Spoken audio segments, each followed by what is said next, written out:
সোচ্চার হই এবং এই বিষয়টা আমরা জাতির সামনে বলতেই থাকি যে আপনারা গণতান্ত্রিক রাজনৈতিক সরকার প্রতিষ্ঠার জন্য, আমাদের প্রতিনিধিত্বশীল জাতীয় সংসদ প্রতিষ্ঠার জন্য যত দ্রুত সম্ভব গণতান্ত্রিক প্রক্রিয়াকে ত্বরান্বিত করুন।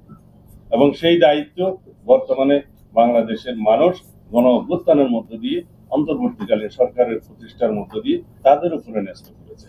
এবং আমরা এখন যদিও এ নিয়ে তাদের পক্ষ থেকে আশ্বস্ত হয়েছি যে তারা ডিসেম্বরের মধ্যে জাতীয় সংসদ নির্বাচনের জন্য তাদের সমস্ত কর্মকাণ্ড সাজাচ্ছেন, কিন্তু সেই কর্মকাণ্ডগুলো প্রকাশিত নয়। সেই কর্মকাণ্ডগুলো জনসমক্ষে প্রকাশিত এবং দৃশ্যমান হতে হবে যে আমরা আসলেই সেদিকে যাচ্ছি কিনা।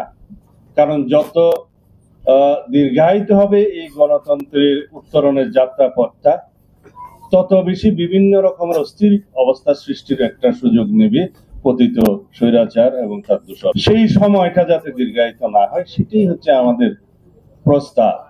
এখন অনেকেই বলে, আমি বিভিন্ন পত্রিকার বিভিন্ন রিপোর্টে, সোশ্যাল মিডিয়াতে পত্রিকা দেখি এই যে ওনারা শুধু নির্বাচন করছেন এবং সংস্কার ছাড়া নির্বাচন। সংস্কার তো আমরা চাই, আমরাই সবচাইতে আগে সংস্কার প্রস্তাব দিয়েছি। 2023 সালের 13ই জুলাই 31 দফার সংস্কার প্রস্তাবনা আমরা দিয়েছি। তখন এই সরকার কিভাবে যাবে আমরা জানতাম না।